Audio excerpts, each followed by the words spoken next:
رضيت بالله ربا وبالإسلام دينا وبمحمد نبيا ورسولا. أحمدك اللهم يا مجيب كل سائل. الصلاة والسلام عليك سيدي يا رسول الله. لقد بلغت الرسالة وأديت الأمانة ونصحت الأمة ومحوت الظلم. صلى الله تعالى عليه وعلى آله وأصحابه أجمعين. قال الله تبارك وتعالى في الكلام المجيد والفرقان الحميد: قال رب اشرح لي صدري ويسر لي أمري واحلل عقدة من لساني يفقهوا قولي. أما بعد فأعوذ بالله من الشيطان الرجيم. بسم الله الرحمن الرحيم.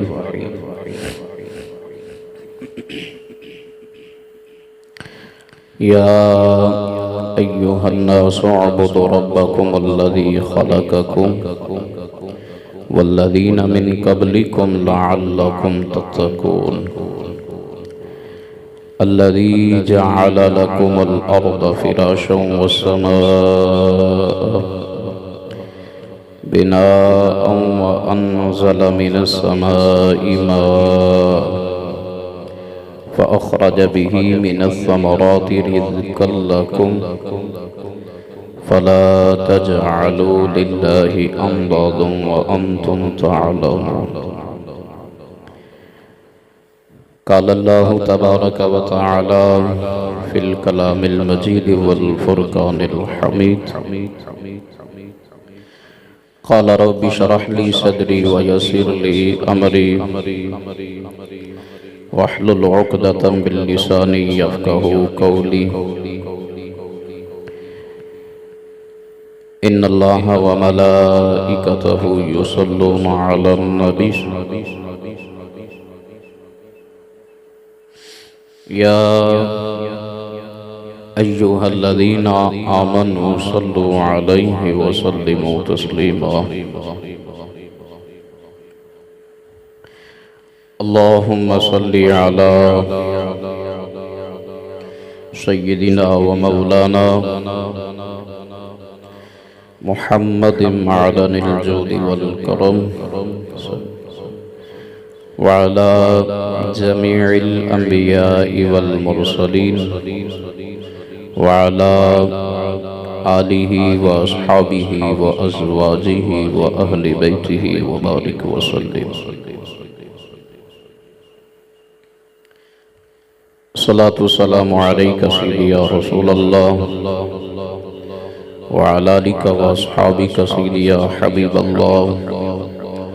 الصلاة والسلام عليك سيدي يا خاتم النبيين وعلى آلك وأصحابك سيدي يا خاتم المعصومين.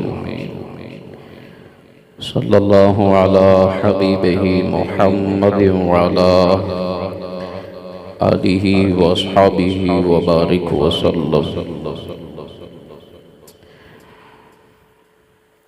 اللہم صل علی سیدنا ومولانا محمد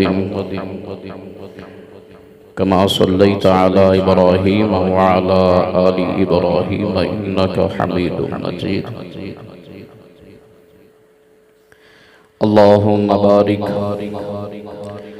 على محمد وعلى آل محمد كما باركت على إبراهيم وعلى آل إبراهيم إنك حميد مجيد. يا صاحب الجمال ويا سيد البشر من وجهك المنير لقد نور القمر لا يمكن الثناء كما كان حقه بعد الصدا. بزرگ تو ہی قصہ مختصر.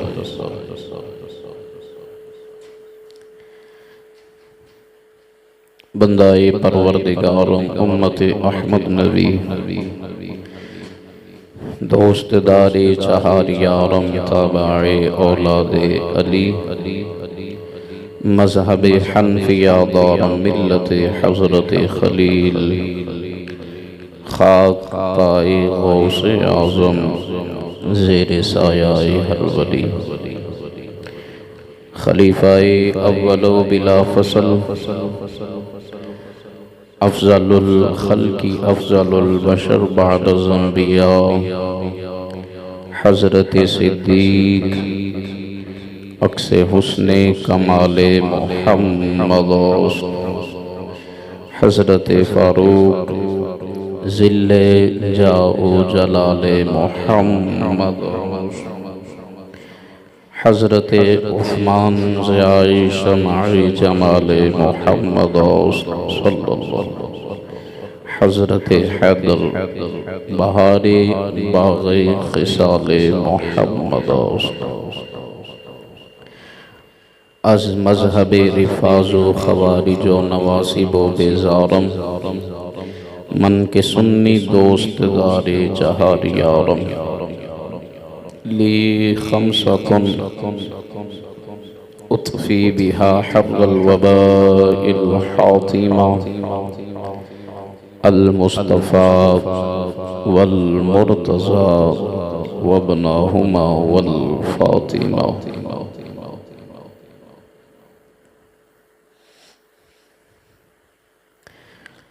مالک کائنات کی حمد و ثنا کے بعد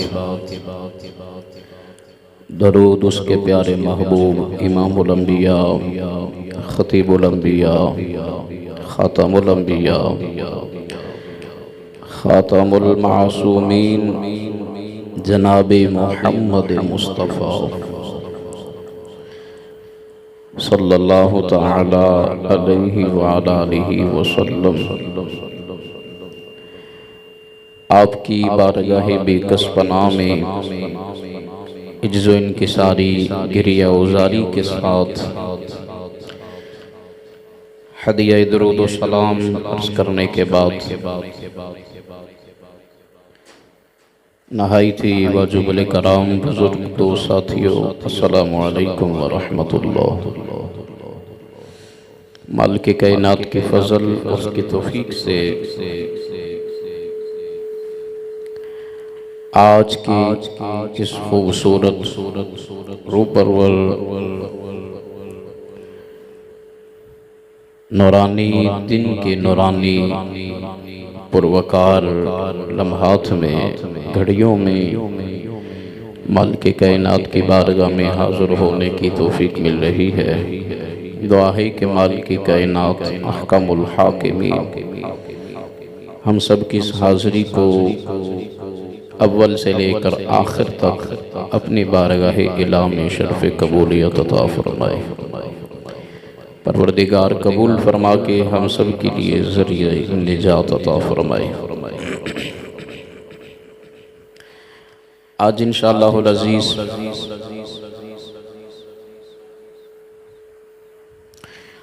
جس حسین موضوع کو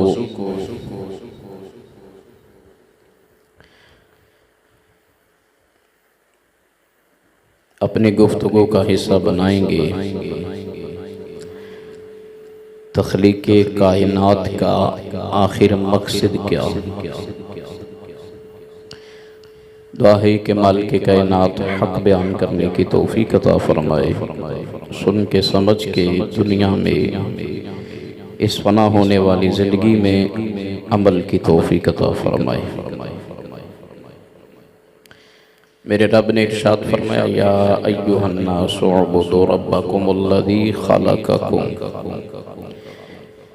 اے لوگو اپنے رب کی عبادت کرو خلقکم جس نے تمہیں پیدا کیا والذین من قبلکم اور جس نے تم سے پہلوں کو پیدا کیا لعلکم تتقون یہ امید کرتے ہوئے کہ میں اپنے رب کی عبادت کروں گا تو میرا رب مجھے اس کے بدلے میں پرہیزگاری کی دولت عطا فرمائے گا۔ الذی جعل لکم الارض، وہی ہے جس نے تمہارے لیے زمین کو بچھونا بنایا، فراشا والسماء، آسمان کو چھت بنایا، وَأَنزَلَ مِنَ السَّمَاءِ، پھر آسمان سے پانی برسایا، آسمان سے پانی برسا کر زمین سے پھلوں اور پھولوں کو پیدا کیا۔ جس نے روزانہ تمہاری دعوت کے لیے یہ تمام اہتمام کیا ہے، اس کی عبادت کرو، جان بوجھ کر اس کی ذات کا شریک نہ ٹھہراؤ، وہ وحدہ لا شریک ہے۔ اور جان کر تم جب اس کی ذات کا شریک نہ ٹھہراؤ گے اور اس کی عبادت کرو گے تو یقیناً مالک تمہیں دونوں جہاں میں کامیابیاں عطا فرما دے گا۔ اب ان دو آیات بنیات میں میرے رب نے کائنات کی تخلیق کے مقصد کو واضح کر دیا ہے۔ آخر اس کائنات کی تخلیق کا مقصد کیا تھا کہ رب نے یہ تمام کائنات کو پیدا فرمایا؟ فرمایا اس کا مقصد یہ ہے کہ لوگوں اپنے رب کی عبادت کرو، اس کے حضور سر بسجود ہو جاؤ، اور عبادت کے لائق بھی وہی ہوتا ہے جو عظمت اور قدرت میں سب سے اعلیٰ ہو، جس کا کوئی ثانی نہ ہو۔ اور علماء مفسرین اکرام نے ارشاد فرمایا یہ دو آیات واضح طور پر اظہار کر رہی ہیں کہ کائنات کی تخلیق کا مقصد یہ تھا۔ کائنات کو رب نے پیدا کیا تو اس کا مقصد یہ تھا، کائنات کو رب نے بنایا تو اس کا مقصد یہ تھا کہ لوگوں عبادت کرو اس رب کی جس نے تمہیں پیدا کیا، عبادت کرو اس خالق کائنات کی جس نے تمہارے آباء و اجداد کو پیدا کیا، عبادت کرو اس خالق کی جس نے تمہارے آباء و اجداد کی آباء و اجداد کو پیدا کیا، عبادت کرو اس خالق کائنات کی جس نے تمہارے لیے پانی سے ایک ٹکڑا باہر نکالا، اس خالق کی عبادت کرو کہ جب اس ٹکڑے کو نکالا نہ تو اسے لوہے کی طرح سخت بنایا، نہ اسے گارے کی طرح نرم بنایا، نہ اس کی ایسی گولائی رکھی کہ تمہارا رہنا مشکل ہو سکے۔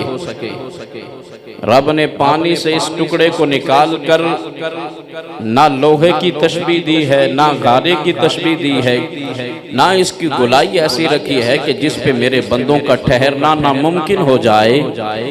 تو مفسرین اکرام فرماتے ہیں یہ آیات بنیات اس بات کا تقاضا کر رہی ہیں، ارے اس مالک کی عبادت کرو جس مالک نے پانی سے ٹکڑا نکال کر زمین کی صورت میں تمہارے آرام کے لیے بچھونا بنایا ہے، اس مالک کی عبادت کرو جس نے یہ آسمان کو چھت نما بنایا ہے اور ایسی چھت نما ہے کہ جس کا کوئی ستون نہیں ہے۔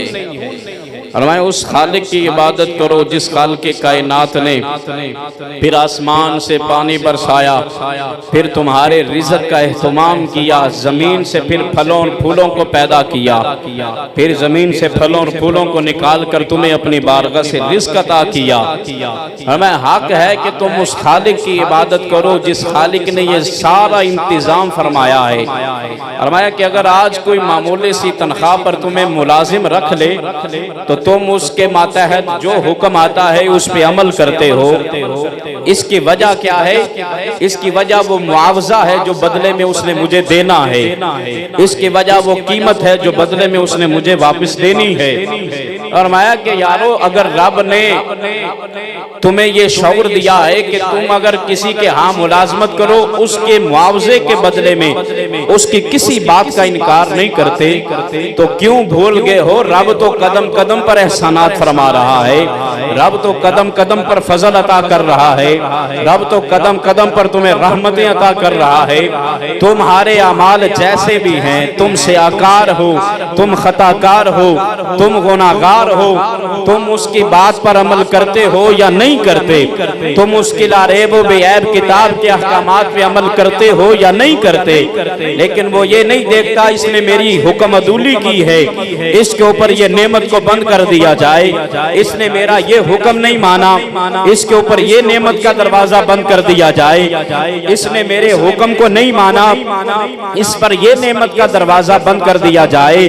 تو فرمایا یاد رکھو جو تمہارے گناہوں کے باوجود بھی تمہیں ٹائم پر رزق عطا کر رہا ہے، جو تمہارے گناہوں کے باوجود بھی تمہیں اپنی رحمتوں سے نواز رہا ہے، حق ہے اس خالق کی عبادت کا، حق ہے اس مالک کی عبادت اور ریاست کا کہ جو اس کے باوجود بھی کہ ہم اس کے احکامات پہ عمل نہیں کرتے، ہم اس کے فرمائن پر عمل نہیں کرتے، تو پھر بھی ٹائم پر رزق عطا کر رہا ہے۔ تو فرمایا جب اس مالک کی عبادت کرو گے تو سوچو جو غافل ہونے پر اتنا عطا کر رہا ہے، اگر اس کی عبادت کریں گے تو رب پھر اپنی رحمتوں سے کتنا حصہ عطا فرمائے گا۔ مقصد یہ تھا اس کائنات کی تخلیق کا، کائنات کو رب نے بنایا ہے اس لیے کہ فرمایا میری عبادت کرے، میری بندگی کرے، میری ریاست کرے۔ هو الذی خلق لکم ما فی الارض جميعا، فرمایا تمہیں نظر نہیں آ رہا زمین میں یہ جو کچھ بھی ہے اس نے بنایا ہے اور تمہارے لیے بنایا ہے۔ سخر لکم اللیل والنہار والشمس والقمر والنجوم مسخرات بامری، فرمایا تمہیں پتہ نہیں ہے وہ رب ہی ہے جس نے دن کو مسخر کیا، پھر دن کی سفید ڈوری سے سیاہی کو نکالا اور سیاہی کا ڈورا نکال کر سیاہی کی چادر عطا کی تمہارے آرام کے لیے۔ تمہیں پتہ نہیں ہے سخر لکم اللیل والنہار، وہی رب ہے جس نے دن بنایا، وہی رب ہے جس نے شام بنائی، وہی رب ہے جس نے رات بنائی۔ والشمس والقمر والنجوم مسخرات بامری، وہی ہے جس نے قمر بنایا، وہی رب ہے جس نے نجوم بنائے، وہی خالق ہے جس نے کائنات کی ہر چیز کو اپنے حکم سے پیدا فرمایا۔ کس لیے؟ فرمایا هو الذی خلق لکم ما فی الارض جميعا، یہ سارے کا سارا بنایا ہے تو میں نے اپنے بندوں کے لیے بنایا ہے۔ اگرچہ صدقہ کائنات کا آنا میرے آقا کا ہے، اس میں کوئی دو رائے نہیں ہے، اس میں کوئی دو رائے نہیں ہے کہ اگر چادر آسمان کو رب نے چھت بنایا ہے تو یہ صدقہ میرے آقا کا ہے، اس میں کوئی دو رائے نہیں ہے۔ اگر رب نے شمس و قمر کو بنایا صدقہ میرے آقا کا ہے، میرے رب نے لیل و نہر کو بنایا تو صدقہ میرے آقا کا ہے، میرے رب نے چادر زمین کو بنایا تو صدقہ میرے آقا کا ہے، میرے رب نے شمس و قمر کو بنایا تو صدقہ میرے آقا کا ہے۔ لیکن فرمایا صدقہ میں نے حسنین کے نانا کا بنایا ہے، لیکن بنا کے میں نے اپنے بندوں کو عطا فرمایا ہے۔ یہ سب کچھ ہے بندے مومن تیرے لیے بنایا، اور تجھے کس لیے بنایا؟ پھر رب نے قرآن نازل فرمایا وَمَا خَلَقْتُ الْجِنَّ وَالْإِنسَ إِلَّا لِيَعْبُدُونَ، کائنات کا ذرہ ذرہ میں نے بندوں کے لیے بنایا ہے، شمس و قمر کو، لیل و نہر کو، باغ و بہر کو، چیز جو بھی آئی ہے میں نے بندوں کے لیے بنائی ہے۔ مالک پھر بندوں کو کس لیے بنایا؟ یہ چادر آسمان، یہ چادر زمین، یہ باغ و بہر، یہ لیل و نہر، یہ شجر و حجر، یہ رونقیں، یہ رانائیاں، یہ سب تو تو نے بندوں کے لیے بنائی۔ تو پھر بندوں کی تخلیق کا مقصد کیا تھا؟ کیا بندوں کی تخلیق کا مقصد یہی تھا کہ کھا لینا؟ کیا بندوں کی تخلیق کا مقصد یہی تھا پی لینا؟ اے بندے مومن، کیا تیری تخلیق کا مقصد یہی تھا چلنا؟ کیا تیری تخلیق کا مقصد یہی تھا اٹھنا؟ کیا تیری تخلیق کا مقصد یہی تھا بیٹھنا؟ کیا تیری دنیا میں آنے کا مقصد یہی تھا دنیا کو حاصل کرنا؟ اے بندے مومن، کیا تیری تخلیق کا مقصد یہی تھا کہ رات کو سو لینا؟ کیا تیری تخلیق کا مقصد یہی تھا صبح بیدار ہو کر کام پہ چلے جانا؟ کیا تیری تخلیق کا مقصد مقصد یہی تھا اس دنیا کے لیے محنت کرنا؟ کیا تیری تخلیق کا مقصد یہی تھا؟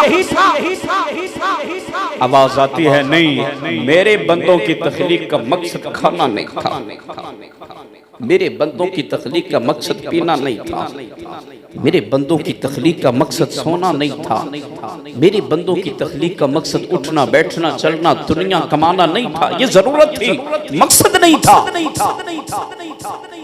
اس کو میں نے اپنے بندوں کی ضرورت بنایا تھا، بندوں کی تخلیق کا مقصد نہیں بنایا تھا۔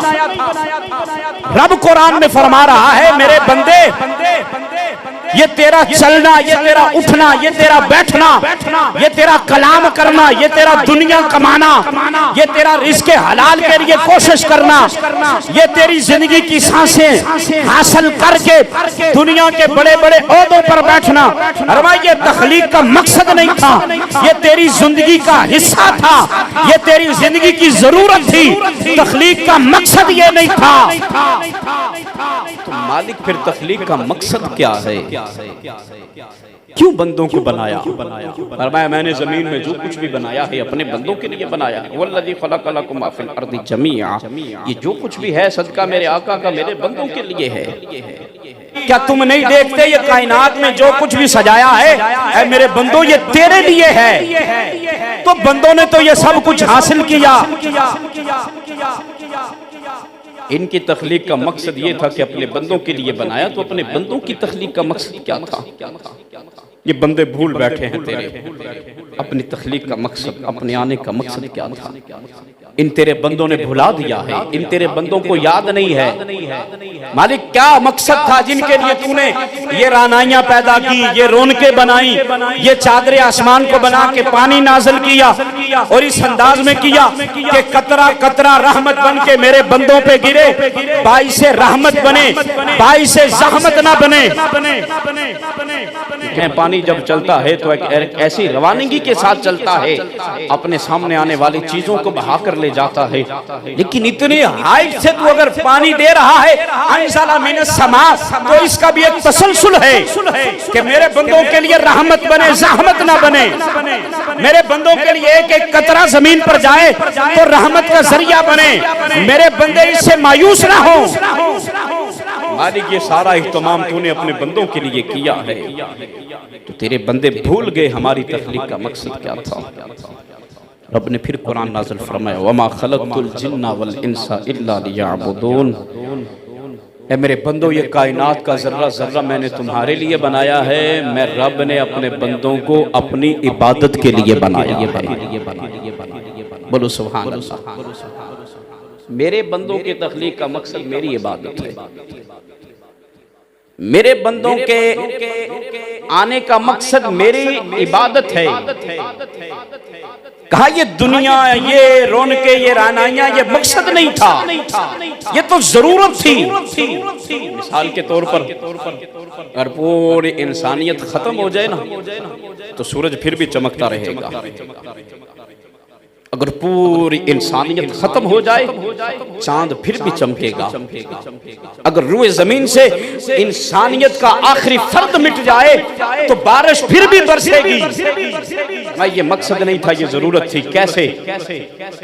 اگر انسانیت قائم رہے سورج نہ چمکے تو انسانیت متاثر ہوگی، اگر انسانیت قائم رہے آسمان سے پانی نہ برسے تو انسانیت متاثر ہوگی، اگر کائنات قائم رہے انسانیت قائم رہے تو یہ رات کی چاندنی نہ چمکے تو انسانیت کے رات کے اندھیرے میں آرام کرنے کی دولت متاثر ہوگی، اگر سفیدی کا ڈورا سیاہی کے ڈورے سے ظاہر نہ ہو تو انسانیت متاثر ہوگی، اگر سفیدی کے ڈورے سے سیاہی کا ڈورا ظاہر نہ ہو تو انسانیت کی جسامت کی تھکاوٹ ختم کرنے کے لیے جو حصہ میں نے بندوں کو دیا تھا اس سے متاثر ہوگی۔ فرمایا یہ سورج چمکتا رہے گا، یہ چاند چمکتا رہے گا، یہ دریا بہتے رہیں گے، یہ بارشیں برستے رہیں گی۔ اگر انسانیت ختم ہو جائے تو سورج کی چمک پر کوئی اثر نہیں پڑے گا، اگر انسانیت ختم ہو جائے تو چاند کی چمک پہ ذرہ برابر بھی اثر نہیں پڑے گا، اگر انسانیت کا آخری حصہ زمین سے مٹ جائے تو رب کعبہ کی قسم ہے بارش کے برسنے پر ذرہ برابر بھی فرق نہیں ہے۔ کیوں؟ فرمایا هو الذی خلق لکم ما فی الارض جمیعا، میں نے روئے زمین پر جو بھی بنایا ہے یہ سارے کا سارا اپنے بندوں کے لیے عطا فرمایا۔ تو بندوں کی تخلیق کا مقصد کیا تھا؟ یہ بھول گیا دنیا کے پیچھے، یہ بھول گیا اپنے سٹیٹس کے پیچھے، یہ بھول گیا اپنے منصب کے پیچھے، یہ بھول گیا اپنے کام کے پیچھے، یہ بھول گیا اپنے کاج کے پیچھے، یہ بھول گیا اپنے شباب کے پیچھے، یہ بھول گیا اپنے حسن کے پیچھے، یہ بھول گیا اپنی طاقت کے نشے میں، یہ بھول گیا اپنے دولت کے نشے میں، یہ بھول گیا اپنے یارانوں کے تعلق کے نشے میں کہ میرے آنے کا مقصد کیا تھا، میری تخلیق کا مقصد کیا تھا، یہ دنیا کمانا میرا مقصد تھا۔ میرے رب نے مجھے پیدا کیا، اس کا ریزن کیا ہے، سبب کیا ہے، علت کیا ہے؟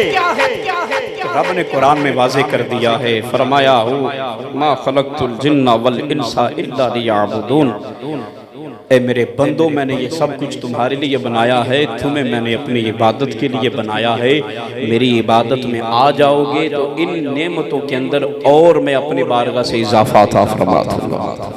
جو ضرورت تھی اسے مقصد بنا دیا، جو مقصد تھا اسے ضرورت بنا دی۔ مقصد تھا عبادت کرنا، ضرورت بن گئی۔ مقصد تھا ریاضت کرنا، ضرورت بن گئی۔ مقصد تھا قرآن پڑھنا، ضرورت بن گئی۔ مقصد تھا درود پڑھنا، ضرورت بن گئی۔ ضرورت تھی دنیا کمانا، مقصد بن گیا۔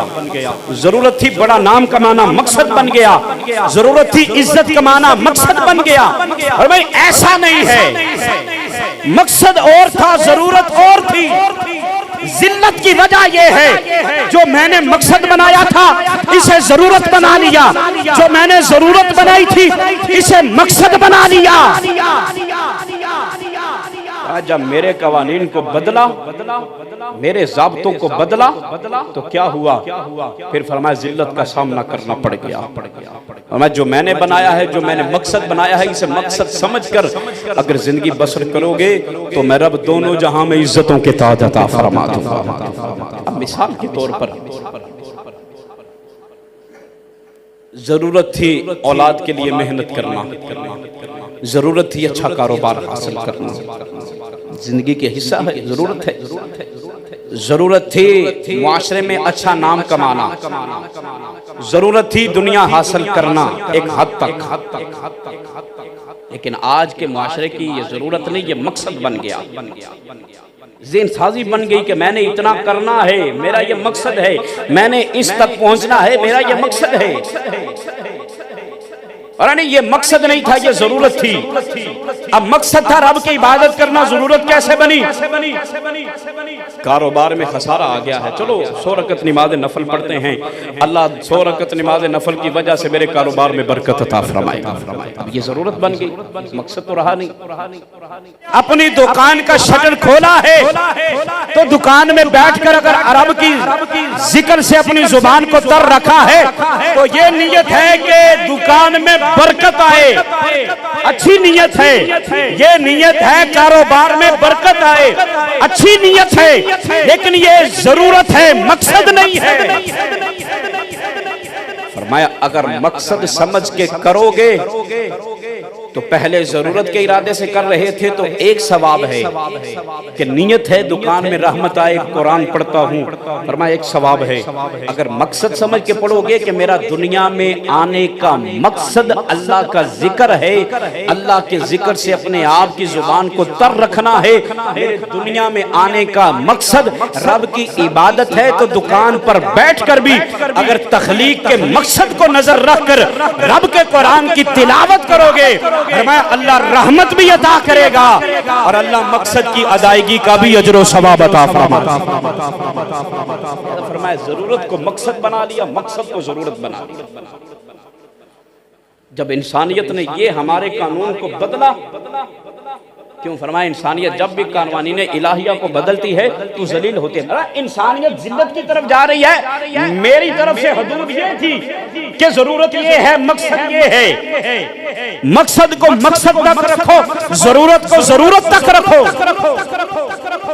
کیوں فرمایا میں نے شمس و قمر کو بنایا، میں نے باغ و بہر کو بنایا، میں نے شجر و حجر کو بنایا، میں نے خشک و تر کو بنایا، میں نے جن و بشر کو بنایا، میں نے کائنات کو بنایا۔ هو الذی خلق لکم ما فی الارض جمیعا، انسان تیرے لیے بنایا، یہ چادر آسمان تیرے لیے، یہ چادر زمین تیرے لیے، یہ شمس و قمر تیرے لیے، یہ باغ و بہر تیرے لیے، یہ خشک و تر تیرے لیے، یہ جن و بشر میرے لیے۔ فرمایا ہر چیز ان کے لیے اور یہ میرے لیے۔ وما خلقت الجن والانس الا لیعبدون۔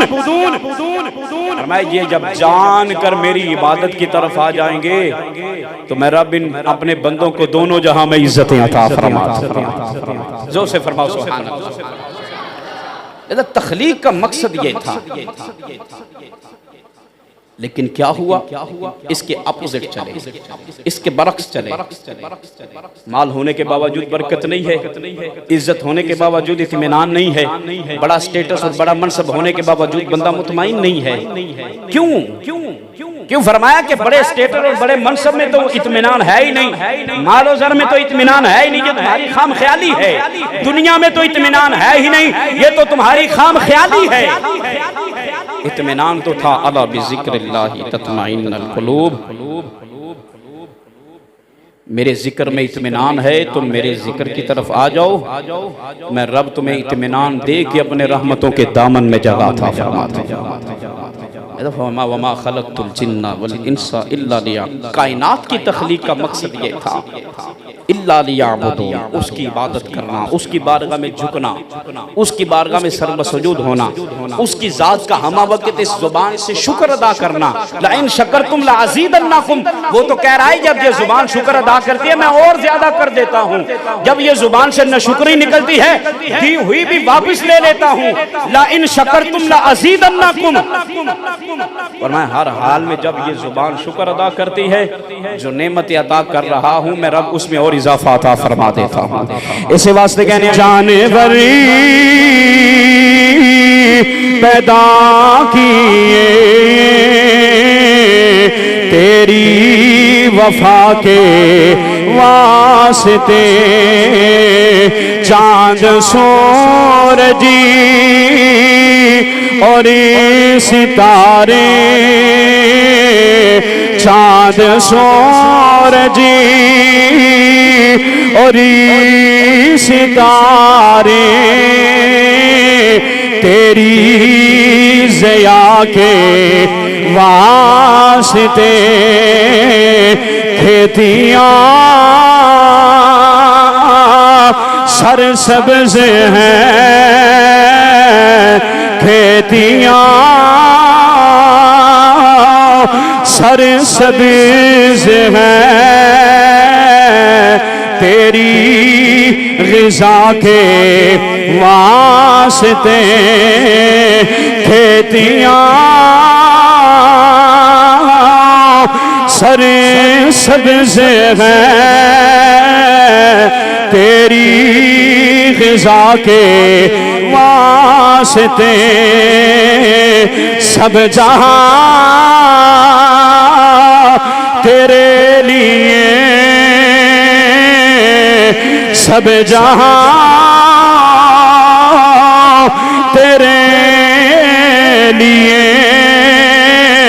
اور تو خدا کے واسطے، سب جہاں میرے رب العالمین نے ارشاد فرمایا ہے، اے میرے بندے کائنات نو پیدا فرمایا، تیرے واسطے پیدا فرمایا ہے، شمس و قمر نو پیدا فرمایا، تیرے واسطے پیدا فرمایا ہے، شجر و حجر نو پیدا فرمایا ہے، میں رب نے تیرے واسطے پیدا فرمایا، کائنات نو سجایا ہے، تیرے واسطے پیدا فرمایا ہے، میں رب العالمین نے چادر آسمان نو ستارے نال سجایا ہے، اپنے بندیاں واسطے سجایا ہے، چادر زمین نو سبزہ داری عطا کیتی ہے، اپنے بندیاں واسطے عطا فرمائیے فرمایا سب جہاں تیرے لیے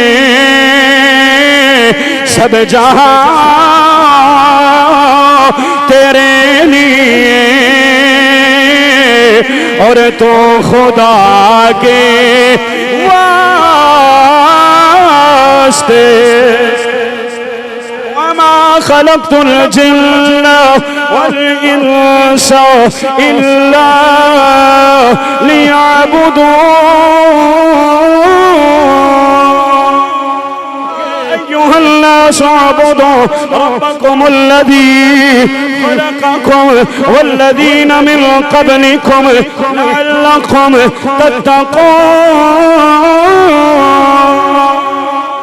میں کائنات پیدا فرمائیے اپنے بندیوں واسطے پیدا فرمائیے اے میرے بندیوں میری عبادت کرو گے میری ریاضت کرو گے میری ذات دا شکر ادا کرو گے فرمایا یاد رکھیں آجے جب میری ذات دا شکر ادا کرو گے میری بارگاہ جے سرب سجود ہو جاؤ گے رب العالمین راضی ہو کے اپنی بارگاہ چھو آن والیاں نعمتاں چور اضافہ عطا فرما چھڑا